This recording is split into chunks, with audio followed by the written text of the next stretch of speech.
Wikipédia a fêté ses 20 ans mi-janvier et fait partie aujourd'hui des sites les plus visités en France. Derrière ce site, une audience à peu près de 500 millions de visiteurs uniques par mois, et surtout une utopie californienne, qui était de partager le savoir au plus grand nombre, cela avec une structure sans actionnaire. L'open data, c'est-à-dire ouvrir ces données au plus grand nombre, suit le même principe, rendre accessible au plus grand nombre des données publiques qui peuvent être manipulées, exploitées au service des concitoyens. L'open data offre aussi la possibilité de créer des services et des produits qui vont faciliter le quotidien des gens. En 2020, en pleine expansion d'une pandémie mondiale, Guillaume Rosier, un étudiant en fin de cursus, décide de monter un graphique pour suivre l'évolution des cas de Covid en France et en Italie. Presque un an plus tard, ce graphique est devenu une plateforme qui accueille aujourd'hui 700 000 visiteurs uniques par mois, allant des données hospitalières, du nombre de vaccinations et bien évidemment les cas de Covid dans le monde. Cette histoire raconte la transformation inédite des relations entre acteurs publics et citoyens. Ça questionne aussi le rôle des entreprises privées à faciliter l'accès à la donnée. Pour en parler, nous accueillons Guillaume Rosier, fondateur de Covid Tracker, et Thomas Hillet, Chief Data Officer chez Le Bon Coin.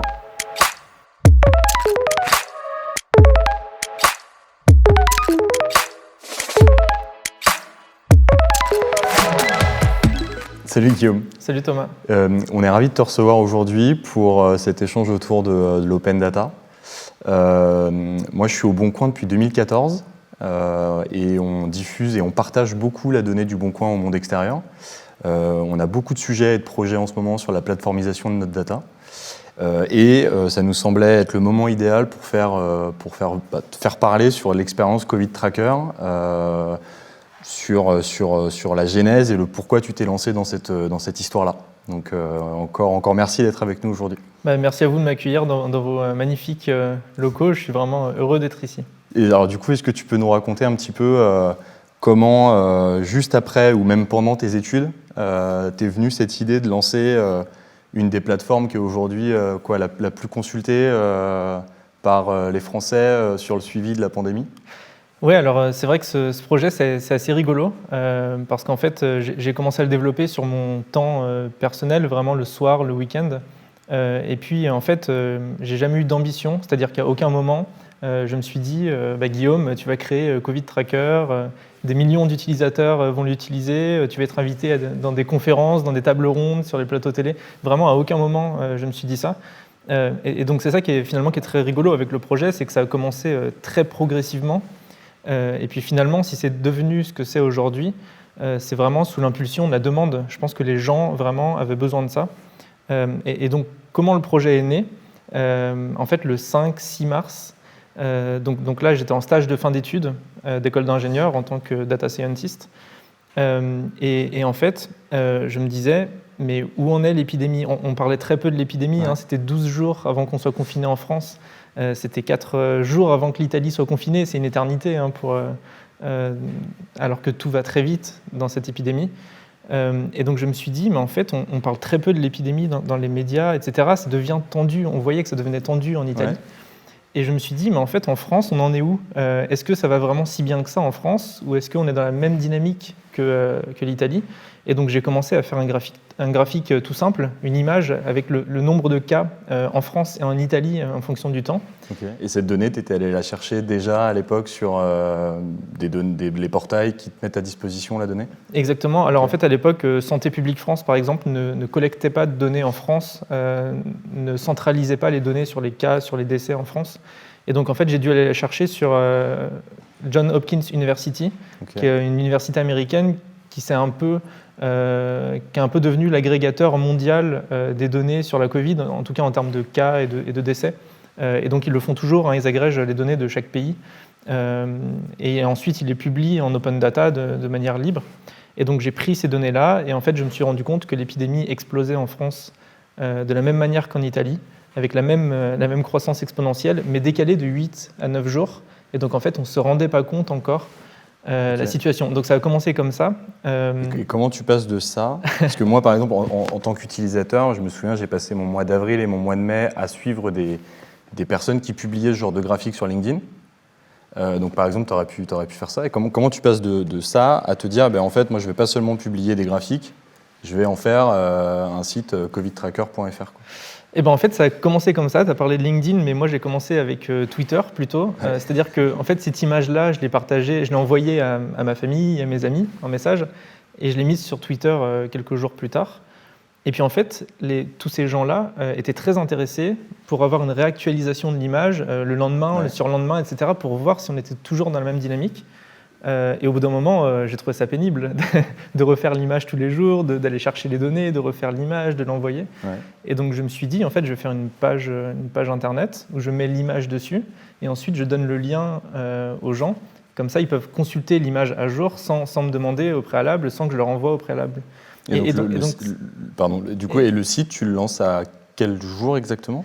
Et donc en fait, ça a commencé comme ça à la fin du mois de mars. Et puis au début, je me suis dit, bon, ce site, il va durer quelques jours, il va y avoir 10 vues ou 15 vues maximum. Et donc, en fait, j'ai acheté le nom de domaine guillaumrosier.fr, enfin mon nom et mon prénom, en me disant, après, je mettrai mon CV dessus, ça me resservira, c'est pas de l'argent perdu. Et puis en fait, au bout de 2 semaines, il y avait déjà 20 000 vues pour quelque chose que j'estimais être très, très basique, très artisanal. Et donc je me suis dit, il y a vraiment une réelle demande. Et donc c'est là ensuite que j'ai décidé de transformer ça en Covid Tracker avec un nom un peu plus détaché de mon nom à moi, un peu plus pro. Et puis en logo, une image. Et ensuite, c'est comme ça que le site s'est développé. Au fur et à mesure des semaines et des mois, on a rajouté des nouveaux graphiques, des nouvelles pages, des nouvelles fonctionnalités, vraiment très progressivement. Et puis aujourd'hui, c'est devenu ce que c'est. Mais en fait, je ne peux que constater ce que c'est devenu a posteriori. À aucun moment, en fait, on s'est dit, à aucun moment, je me suis dit, je vais faire ce site énorme. Ouais. À aucun moment, j'avais cette ambition. Donc c'est ça qui est vraiment très rigolo. Et puis ça montre aussi qu'il y a une demande qui est énorme des utilisateurs de comprendre vraiment les données, de les mettre dans leur contexte pour comprendre, parce qu'une donnée brute, isolée, ça n'a pas forcément beaucoup de sens, donc c'est important, je pense, de la visualiser, de créer des indicateurs de performance. Et justement, sur ce point-là, je pense qu'il y a, en tout cas à titre personnel, je trouve qu'il y a un élément différenciant important sur Covid Tracker, c'est cette ligne un peu éditoriale que tu apportes, la manière d'expliquer les chiffres de manière assez basique, compréhensible par quasiment tout le monde. Ça, comment tu l'as... parce que tu l'as dit, tu étais en école d'ingé. Ouais. En gros, Covid Tracker, c'est quand même, il faut une multitude de palettes pour que ça fonctionne, quoi. Comment tu as défini cette ligne éditoriale? Comment ça a grandi dans le temps? En fait, cette ligne éditoriale, elle est venue très naturellement parce que vu qu'au début, j'avais envie finalement, au début le projet finalement c'était égoïste, j'avais envie moi de comprendre l'épidémie. Donc j'ai fait un graphique initialement pour moi, ensuite je me suis dit je vais le partager aux autres, mais donc le partager de façon neutre, c'est-à-dire que moi j'avais aucune envie ni de rendre l'épidémie plus grave que ce qu'elle n'est, ni de la rendre moins grave. Et donc en fait cette ligne éditoriale neutre, parce que notre ambition c'est de comprendre vraiment les données sans les modifier, sans les biaiser, en fait elle est venue très naturellement via le début du projet. Et puis aussi, il y a un côté très important qui est, comme je l'ai dit tout à l'heure, la mise en contexte des données. Et donc, en fait, je pense qu'un des éléments déclencheurs au début qui a vraiment déclenché la popularité les premières semaines, c'était qu'en fait, on était dans une période fin avril où l'épidémie régressait en France. Donc, globalement, c'était très clair, elle progressait de moins en moins, il y avait moins de décès, etc. Et puis, un journaliste sur Twitter a relayé une dépêche AFP en disant le nombre de décès aujourd'hui augmente. Donc sous-entendu, ça repart. Mais en fait, il comparait le nombre de décès du lundi avec le nombre de décès de la veille, qui était un dimanche, et on sait qu'il y a de fortes irrégularités dans la semaine parce qu'on a moins d'employés qui saisissent les données le week-end, et donc le lundi, on a un rattrapage. Et donc ça m'avait un peu énervé, et donc j'avais réagi à son tweet, et ma réaction avait été très partagée, où donc je lui avais démontré que c'était pas une bonne idée de raisonner avec les données brutes, mais qu'il fallait les contextualiser, faire ce qu'on appelle des moyennes mobiles pour lisser ces irrégularités-là, de manière à vraiment voir la tendance générale et pas juste les données brutes. Et donc, c'est ce genre de choses ensuite au début que j'ai fait pour moi, pour comprendre, et ensuite je me suis dit il faut le partager aux autres pour que peut-être que ça intéresse d'autres personnes, et manifestement oui. Et ça, ce type de relation que tu décris, c'est... Justement, toi, c'est quoi ta perception sur... parce que quelque part, tu utilises de la donnée publique, mais en tant qu'acteur privé. Et donc, quelque part, tu as une sorte de rapport de force, ou en tout cas de relation avec la presse. On t'a vu énormément, puis tu nous en parlais tout à l'heure, on t'a vu énormément dans la presse. On a vu aussi dernièrement, si je ne dis pas de bêtises, une prise de parole de ta part sur les données de vaccination. Comment tout ça, ça a évolué et comment, à ton âge, et sans indiscrétion, je ne te demanderai pas ton âge, mais comment, à ton âge, tu gères ça? Alors, il y a plusieurs choses. D'abord, il y a une chose qui est intéressante qui est, je pense, la relation citoyen-pouvoir public, notamment sur l'open data. Et là, c'est très intéressant parce qu'en fait, toute l'initiative est partie du fait que Santé publique France, finalement, a décidé de publier des données en open data de manière libre et des données d'assez bonne qualité, assez exhaustives. Par exemple, pour les cas, on a les cas par tranche d'âge, par département, et ça chaque jour. Et donc, en fait, c'est parti de là, au printemps dernier, et c'est ça qui nous a donné l'idée de développer le site, de faire des fonctionnalités, etc. Mais on n'aurait jamais pensé à tout ça sans Santé publique France. Et c'est intéressant parce qu'aujourd'hui, maintenant, il y a quelque part, il y a un retour. Parce que maintenant, en fait, ces organisations-là publient certaines données parce que nous, consommateurs d'open data, on les demande. Et parce que finalement, on crée quelque part des usages auxquels eux-mêmes n'avaient pas imaginé. Et donc maintenant, eux-mêmes nous contactent pour dire quelles données on pourrait vous fournir de manière à ce que vous fassiez des choses plus exhaustives, etc. Donc c'est vraiment très intéressant cet échange, cette communication entre les pouvoirs publics et les citoyens dont je fais partie, qui réutilisent les données en open data. Comment tu as géré les évolutions de Covid Tracker? Parce que ce qu'est Covid Tracker aujourd'hui, c'était pas forcément Covid Tracker il y a au mois d'avril ou mai l'année dernière. Comment ça a évolué? Tu parlais de Twitter tout à l'heure. Est-ce que tu as eu beaucoup de retours utilisateurs qui t'ont dit Guillaume, il faudrait absolument que tu nous éclaircisses sur ce point? Comment ça s'est passé? Oui, ça se fait énormément. Le développement du site et puis des analyses d'une manière générale se fait énormément grâce au retour des utilisateurs. Ces retours, ils peuvent être directs. On reçoit beaucoup de mails qu'on essaye de lire avec des suggestions vraiment très intéressantes. Et régulièrement, on fait aussi des retours un peu plus volontaires, où par exemple, je fais de temps en temps des sondages sur Twitter pour demander l'avis des gens. Je demande l'avis des gens aussi, et ça nous donne des idées. Je pense que Covid Tracker n'aurait jamais été ce qu'il est actuellement sans le retour des gens. Il y a plein de fonctionnalités qu'on n'aurait jamais fait ou qu'on aurait fait différemment. Vraiment, le retour des gens a une influence très directe sur Covid Tracker. D'ailleurs, le site n'aurait jamais existé sans les gens. C'est le retour des gens qui nous motive, et toujours aujourd'hui. À chaque fois qu'on sort quelque chose, les gens nous disent on adore, et donc ça nous motive à faire d'autres choses. Et puis les gens nous disent aussi ça serait bien de faire ça. En fait, ils veulent toujours plus, toujours mieux, et donc nous, ça nous pousse aussi à faire toujours plus, toujours mieux. Donc c'est clair que l'influence, elle est énorme. Et tout à l'heure, tu parlais de ce concept-là. Alors, c'est un concept qui, au Bon Coin, est assez important. Tu parlais d'être consommateur de données. Est-ce que, et de par ta formation, tu disais que tu étais en formation data science, est-ce que tu as eu à un moment donné la tentation, même si tu ne l'as jamais publié sur Covid Tracker, mais est-ce que tu as eu la tentation d'aller un cran plus loin, et notamment peut-être d'essayer de te lancer dans de la prédiction des chiffres que tu peux avoir? C'est-à-dire que là, tu consommes des chiffres réels d'open data, mais est-ce que tu as eu cette tentation-là d'aller plus loin et pourquoi pas publier de la prédiction sur le site? Alors aujourd'hui, on est 9 à travailler sur Covid Tracker, mais finalement, aucun de nous n'est ni épidémiologiste ni médecin, donc on reste très humble et on évite de faire des prédictions ou autres. Mais il y a une personne qui travaille sur un modèle et qui applique un modèle épidémiologiste qui s'appelle SEIR, qui est assez connu, de manière à essayer de comprendre les facteurs qui influent sur l'épidémie. Et puis par ailleurs, on fait aussi quelques projections, mais qui sont donc des projections avec des hypothèses, comme le fait d'ailleurs l'Institut Pasteur par exemple, en partant du principe que l'épidémie va évoluer de la même manière dans les prochains jours, dans les prochaines semaines que dans les derniers jours. Et donc on reste vraiment très prudent, on affiche vraiment à l'utilisateur, on lui indique vraiment que c'est vraiment des projections et pas des prédictions, que c'est pas fiable et que qu'il faut faire vraiment très attention en lisant ces projections. Mais c'est utile, dans certaines périodes c'est très utile, par exemple lorsqu'on est dans une phase exponentielle croissante, comme c'était le cas entre fin août et octobre par exemple. C'est très utile parce que finalement on arrive à très bien projeter la situation à 1 semaine ou 2 semaines, parce qu'on est dans une croissance exponentielle avec un taux de croissance qui est relativement stable. Et donc ça permet de voir quelle sera la situation dans les hôpitaux à 1 semaine, à 2 semaines. Donc ça a un intérêt, mais voilà, il faut rester très prudent. Et puis on est aussi, on interagit beaucoup avec des médecins, des épidémiologistes qui nous conseillent, qui nous font des retours, qui nous donnent les pièges dans lesquels il ne faut pas tomber. Mais voilà, on essaye de rester quand même très prudent sur ce domaine-là. Et à l'instant, tu parlais de fiabilité. Est-ce que souvent dans la donnée, dans l'usage de la data, c'est toujours un vaste sujet. Est-ce que tu as rencontré, toi, des problèmes depuis le lancement de qualité de cette donnée-là Est-ce que, par exemple, tu t'es retrouvé des matins un peu face à un souci sur les données de la veille ou des choses un peu qui peuvent arriver comme ça dans le quotidien? Oui, ça arrive régulièrement. Alors globalement, je tiens à préciser qu'on a des données qui sont d'une très bonne qualité, donc je remercie Santé publique France pour ça. Mais évidemment, alors on a des problèmes qui sont récurrents, des problèmes sur les données à corriger.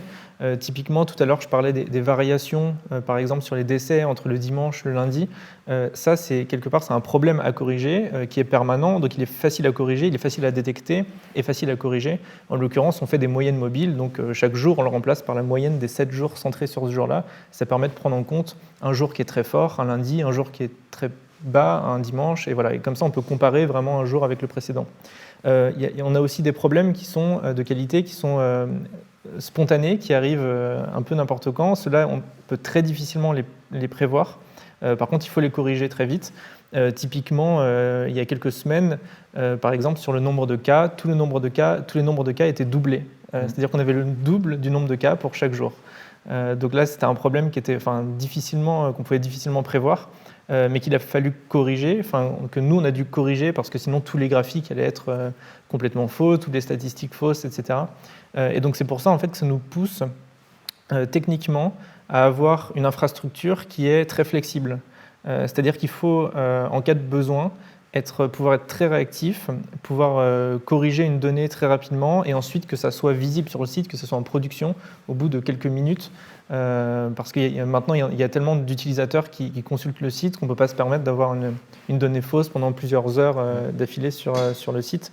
Et donc, ça nous a vraiment poussé à maintenir une infrastructure qui était finalement légère, mais très flexible. Et justement, tu peux nous en dire un petit peu plus sur cette infra et les différentes technos qui gèrent aujourd'hui et qui dirigent Covid Tracker? Oui, alors c'est un peu en train d'évoluer, ça évolue en permanence, mais donc il faut garder à l'esprit que le site finalement n'a jamais été planifié. À aucun moment on s'est dit on va faire ce site-là. Et donc finalement, même jusqu'à l'automne, donc 6 mois après sa date de création, j'aurais jamais imaginé arriver là où on est maintenant. Et donc à aucun moment, du coup, on a planifié, on s'est dit bon d'accord, on va utiliser telle technologie, on va faire telle infrastructure, etc. Ça s'est fait vraiment itérativement. Et donc maintenant, on peut dire qu'il y a des choix qu'on n'aurait pas fait, qui auraient été différents, mais à l'époque c'était une évidence, sachant ça. Et puis en fait finalement, on a trois contraintes principales. La première, c'est que au début c'était dans l'urgence. L'épidémie évolue de jour en jour, on ne pensait pas qu'elle durerait si longtemps, donc il fallait quelque chose très très rapidement.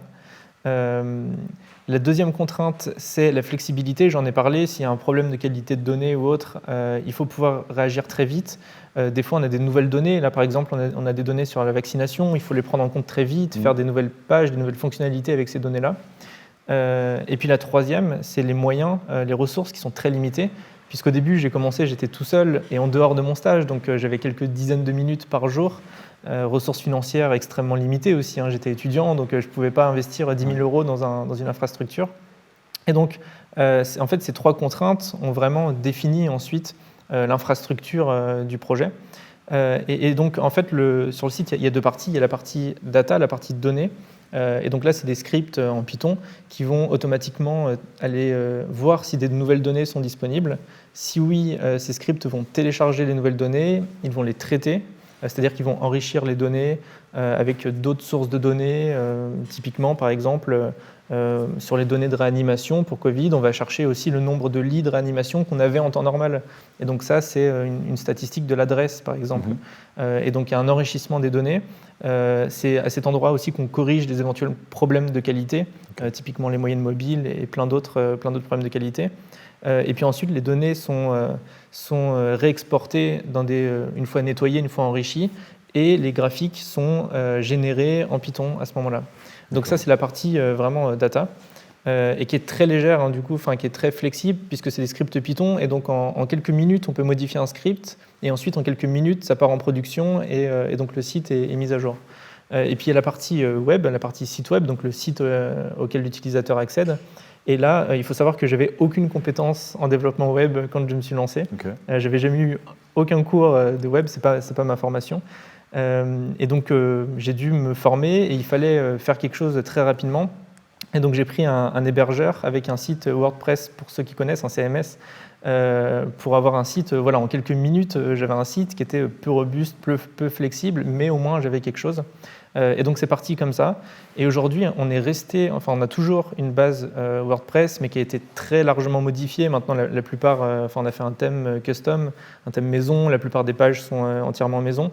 Et puis, on est en train de faire évoluer le site vers des nouvelles technologies. Donc ça devrait être bien transformé dans les prochains jours et dans les prochaines semaines pour que ce soit beaucoup plus léger et surtout pour que, vu que le site est entièrement open source, pour que la communauté puisse participer de façon beaucoup plus agréable et beaucoup plus fluide si la communauté veut rajouter une nouvelle fonctionnalité ou changer un élément. Okay. Mais donc voilà, cette infrastructure, finalement, elle est très légère, elle peut paraître presque artisanale par rapport à la taille du site et à sa popularité, mais finalement, c'est aussi une force parce qu'elle est extrêmement flexible et vraiment, en quelques minutes, on peut modifier un composant, on peut le mettre en production.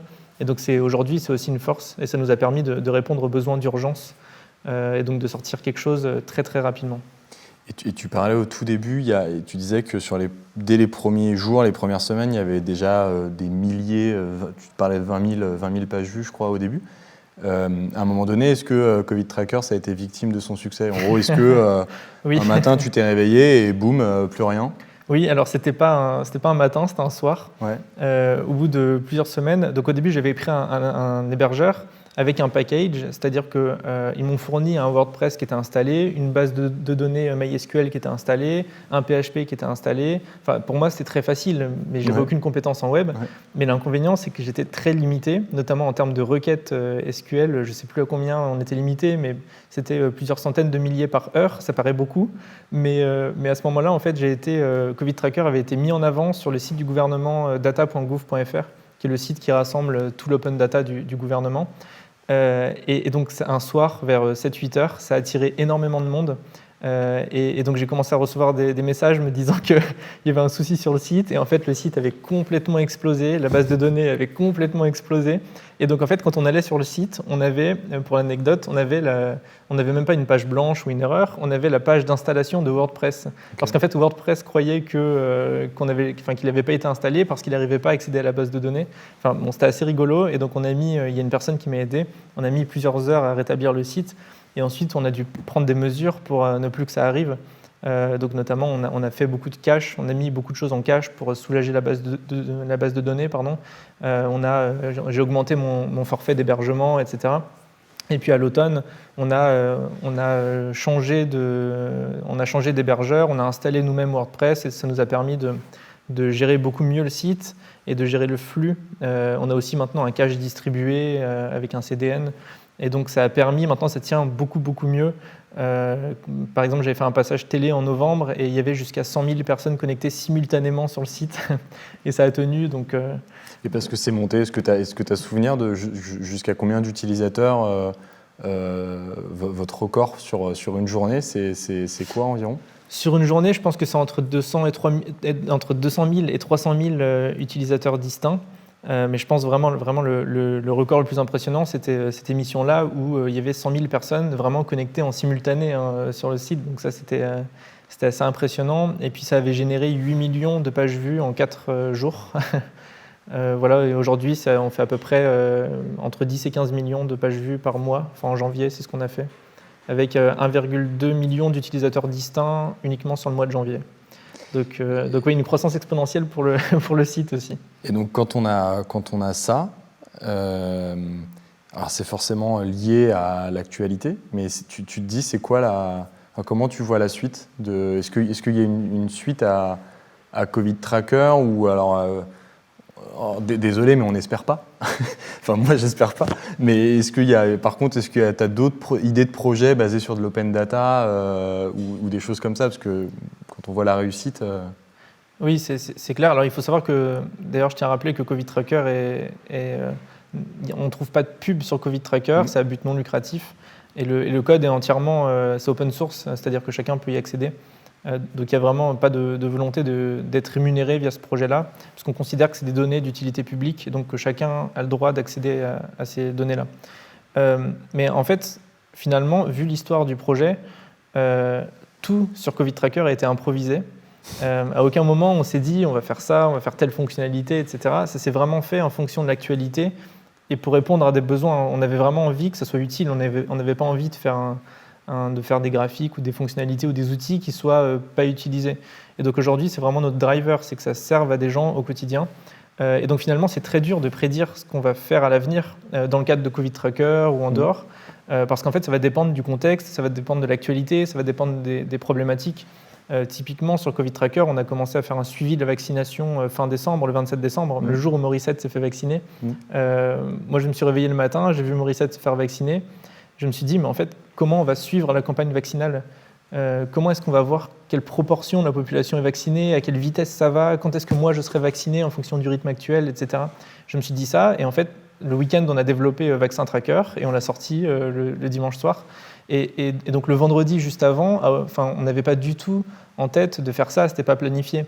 Et donc en fait j'aime bien ce côté improvisation, ce côté finalement ça nous permet aussi d'être extrêmement flexible parce que si on a une nouvelle donnée, si l'actualité change, si les gens ont une nouvelle problématique, ça nous permet en quelques jours d'être très réactifs et de sortir quelque chose. Donc pour moi c'est très difficile de prédire ce qu'on va faire dans les prochaines semaines et dans les prochains mois. Ça va dépendre des problématiques, des nouvelles données, etc. Et puis en dehors du contexte de Covid Tracker, je pense qu'il y a plein de choses à faire en utilisant des open data. Il y a plein de domaines. Et donc là aussi, ça va dépendre de l'actualité, ça va dépendre de quand est-ce qu'on va fermer Covid Tracker aussi le plus rapidement possible, j'espère.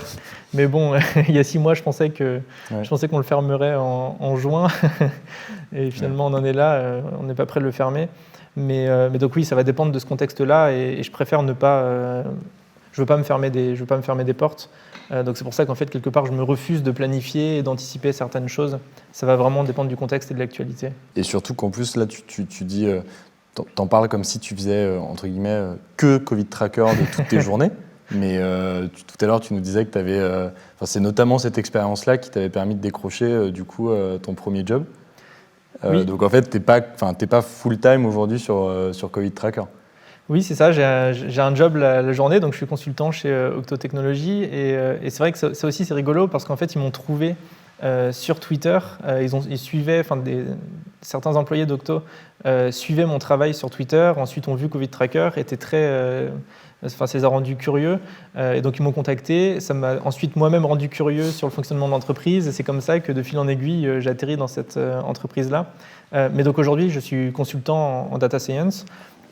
Et donc la journée, j'ai un métier, je travaille pour un client, et donc je continue de développer Covid Tracker, mais le soir, le week-end, il faut savoir qu'Octo est très flexible aussi, et il considère que c'est un projet d'utilité publique, donc il me libère aussi un peu de temps pour travailler sur ce projet-là. Mais c'est vrai que mes journées sont chargées. Je me dis toujours, je dormirai en 2022, quand l'épidémie sera terminée. Aujourd'hui, je l'ai aussi un peu évoqué, il y a 8 personnes qui m'ont rejoint, on est 9. Et donc ça aussi, ça me soulage beaucoup parce qu'on a quelques développeurs, une personne qui s'occupe de la communication, qui fait une newsletter, une personne qui maintient le modèle épidémiologique, etc. Et donc ça me permet aussi de libérer un peu de temps et de développer des fonctionnalités aussi que j'aurais jamais imaginées moi tout seul. Mais oui, c'est vrai que ça fait des journées des semaines assez chargées du coup. En tout cas, un grand merci pour cet échange. C'était hyper important de t'avoir avec nous sur ce sujet-là et d'avoir ce retour d'expérience sur Covid Tracker qui est, je trouve, qui est une histoire incroyable. Donc un grand merci à toi. Merci infiniment à vous, c'est un réel plaisir pour moi de venir ici dans vos magnifiques locaux pour parler de ce projet. Ça me fait plaisir de parler de ce travail, donc merci beaucoup pour l'invitation. Plaisir.